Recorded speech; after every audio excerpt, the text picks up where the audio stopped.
Les affaires qui sont en cours en ce moment, c'est-à-dire voilà, en termes d'arnaque, l'affaire Adama Kanté, du jeune malien, je pense que vous êtes tous au courant, qui est aujourd'hui en fuite, hein, par rapport au fait que ces affaires ont tourné en vinaigre. Les souscripteurs sont en train de demander le remboursement. À l'affaire OpenAI aussi, dont l'arnaque se chiffre à plus de 50 milliards. Il y a comme ça plusieurs affaires, sans compter qu'on sort comme ça d'une grosse affaire qu'on n'a pas encore élucidée, dont, je veux dire, on n'a pas encore trouvé l'issue, c'est-à-dire que par rapport aussi aux souscripteurs, l'affaire Liablimal. Voilà que d'autres affaires encore commencent à ressurgir, et pas des petites sommes. Donc ces affaires m'ont interpellé, ça m'a amené aussi à me questionner, à aller comprendre pourquoi est-ce que la communauté, pourquoi est-ce qu'il y a autant d'arnaques, pourquoi est-ce que la communauté se fait autant arnaquer. Surtout, pourquoi est-ce que la diaspora, parce que lorsqu'on regarde, lorsqu'on fait le point, à chaque fois, c'est la diaspora qui est victime de tous ces arnaques-là. Donc, moi, faisant partie de la diaspora, je me suis interpellé, et cette histoire m'interpelle. Et si j'ai créé la chaîne, c'était justement afin de pouvoir être une passerelle entre les personnes de la diaspora et ceux qui sont en Afrique. C'était de permettre à ceux de la diaspora de leur montrer que ce n'est pas facile, mais c'est possible. C'était de, justement, limiter la crainte ou l'ignorance que ceux de la diaspora ont vis-à-vis de ceux de l'Afrique ou vis-à-vis, quand on parle du business en Afrique, de vous montrer l'environnement des affaires. Vous dites que non, ce n'est pas le voir bébé, ce n'est pas facile, mais quand on sait là où on va, quand on paye le prix, on peut y arriver.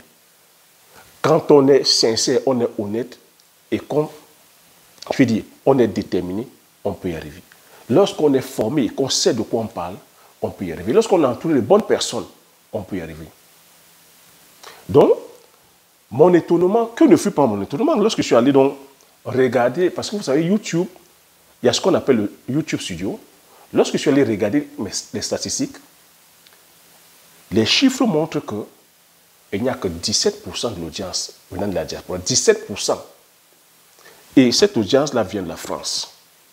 Et lorsqu'on va faire, lorsqu'on essaie un peu de creuser, on se rend compte que la plupart des personnes qui se font flouer de la diaspora, c'est les personnes qui sont de la zone anglo-saxonne, hein, au Canada, aux États-Unis et dans d'autres contrées.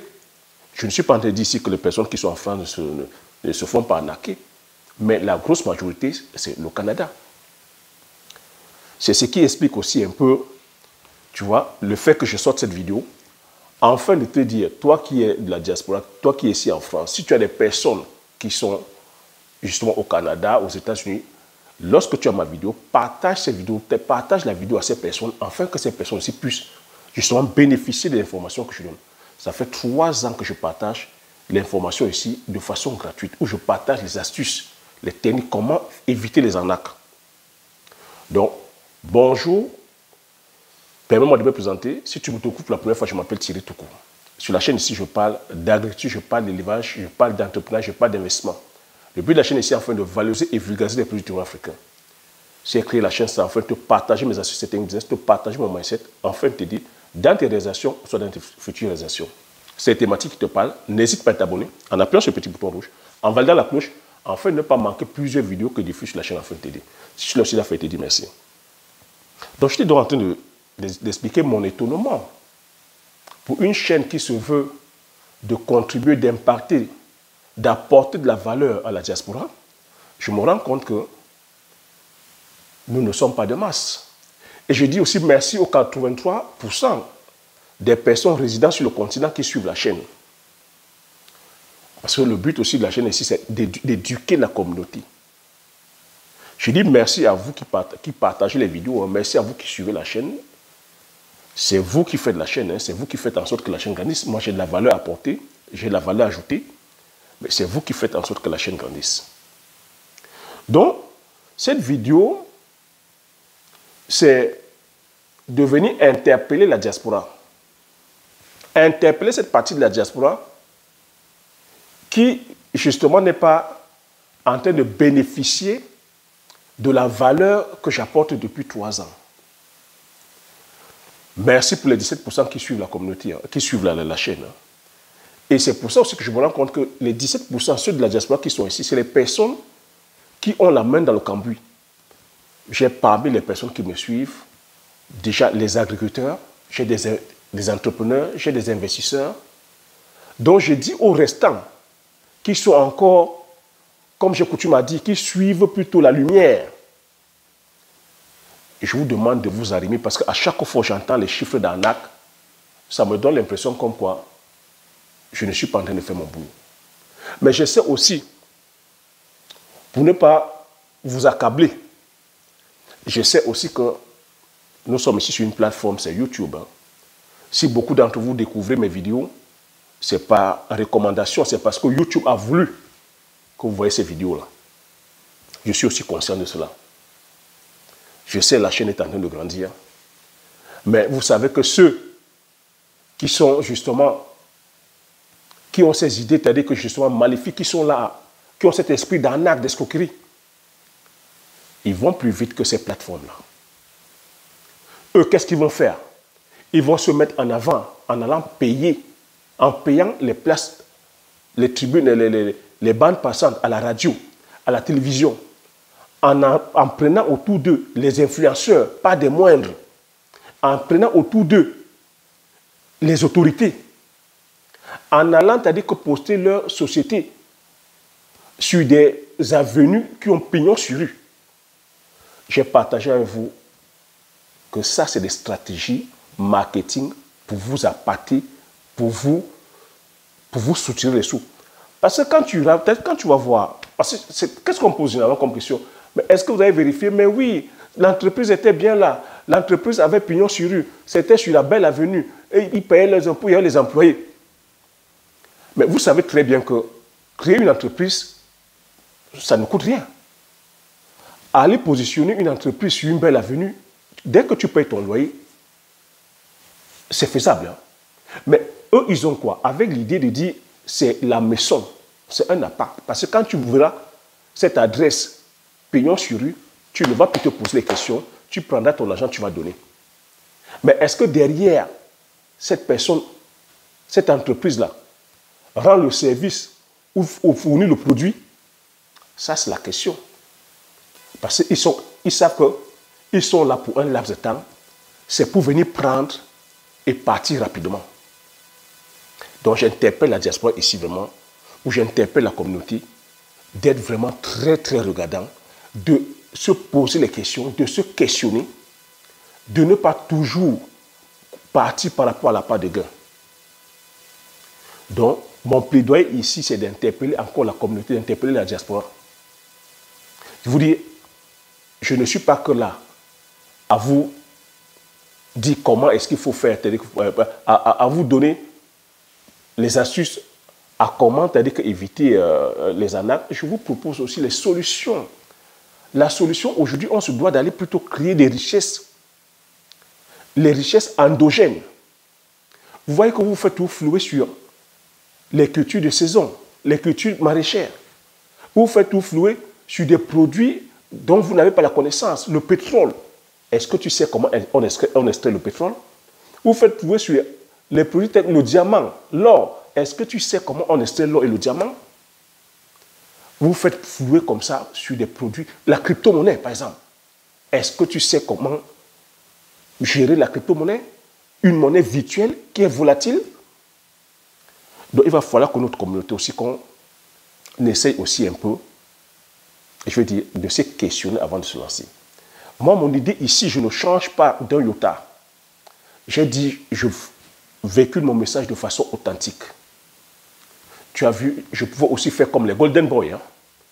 Les Golden Boys roulaient dans la Ferrari, être entre deux avions en première classe, vous montrez toujours ces images subliminales, mais ces images subliminales, pour vous appâter uniquement et prendre votre argent et partir. Je suis dans la durée. Je suis dans la culture du palmier à huile.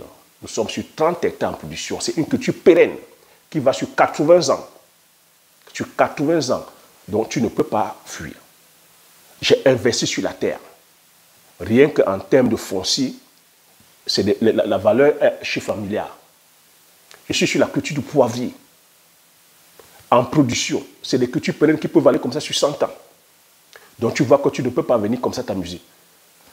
Je sors fraîchement, t'as dit voilà, du pays. Tu as vécu avec moi comment j'étais en train de finaliser les travaux sur l'usine. L'usine encore, je vais transformer ma production. Je vais aussi transformer la production des producteurs de mon village, de ma localité. Tu vois que je suis ici dans la phase de production, transformation. Ça, c'est la vision de quelqu'un qui est là pour durer sur le temps.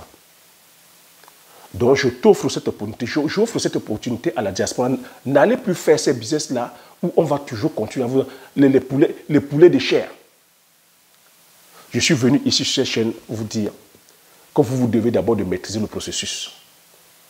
Maîtriser le processus. Et maîtriser le processus ici, ça veut dire ça, il faut se former.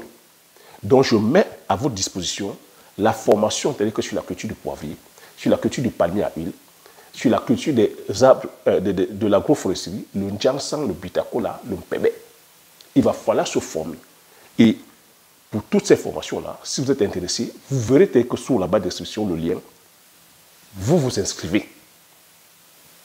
Vous vous inscrivez parce que ici, j'ouvre l'opportunité à ce que chacun et chacune de nous, nous créons des richesses générationnelles. C'est de construire, c'est-à-dire que des empires agricoles. On vous a longtemps dit, n'allez pas investir avec la famille. Ne donnez pas votre argent à la famille. Vous êtes en train de voir ça. Je vous ai dit ici que la meilleure des richesses, les richesses générationnelles, les richesses familiales, les richesses qui sont sur plusieurs générations. Mais ce qui nous tue, c'est que nous ne sommes pas formés. Donc si tu es intéressé par la culture du poivrier, tu vas devoir prendre la formation. Ça va demander que tu formes même les membres de ta famille qui sont intéressés par, parce que c'est une culture qui est générationnelle. Ce n'est pas une culture de saison, ce n'est pas une culture maraîchère où on va dire, donne ton argent et tu viens prendre 2000%. Il faut comprendre qu'ici, là, je suis là à valoriser plutôt la richesse. La richesse, ce n'est pas l'argent fiduciaire. Parce que l'argent fiduciaire, ça perd de la valeur. La preuve, vous avez donné de l'argent, ils sont volatilisés. Vous comprenez maintenant pourquoi ils vous disent de ne pas travailler avec la famille? Tu comprends maintenant pourquoi on te dit, viens plutôt donner ton argent, on fait pour toi? 50 milliards sont partis avec. Voilà le jeune malien, pareil. Va à la faire mal. Mais est-ce que nous sommes une communauté comme ça, condamnée toujours à se faire arnaquer? Est-ce que nous sommes une communauté qui n'avons pas de la chuchote, qui ne se questionne pas? Est-ce que nous sommes une communauté aussi où nous ne sommes qu'enclins à la facilité? Donc, au travers de ma chaîne, je viens gommer tout ça et je viens demander, chère diaspora, je suis aussi de la diaspora. Si j'ai créé cette chaîne-là, c'est enfin de servir de passerelle, de vous montrer qu'on peut être de la diaspora et investir en Afrique. Que oui, l'univers de l'Afrique, c'est comme un peu partout, hein? Mais il faut s'adapter. Et aujourd'hui, avec 13 années d'expérience et sur les différentes spéculations que j'ai citées, j'ai su comment faire mon chemin. Et aujourd'hui, je peux permettre à plusieurs d'entre vous de pouvoir aussi créer et bâtir votre empire agricole. Vous avez vu ici que quand je parle d'agriculture, je ne vous parle pas seulement de la partie pécuniaire. Je vous parle de l'agriculture de A jusqu'à Z. Parce que dans le domaine agricole, il y a ce qu'on appelle des contingences externes et des contingences internes. Et dans le domaine agricole, ce n'est pas que la superficie. Vous avez vu que vous avez donné votre argent pour qu'ils aillent faire des superficies à échelle industrielle. Ils ont échoué lamentablement.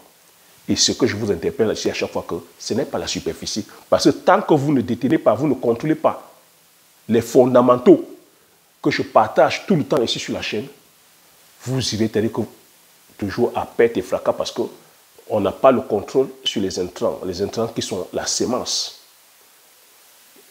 les produits phytosanitaires. Et Dieu sait que sur ces cultures-là, ça demande énormément de produits phytosanitaires, les engrais, la mécanisation et même la vente. On n'a pas le contrôle sur les prix, sur tout ce qui est culture maraîchère, sur tout ce qui est céréales.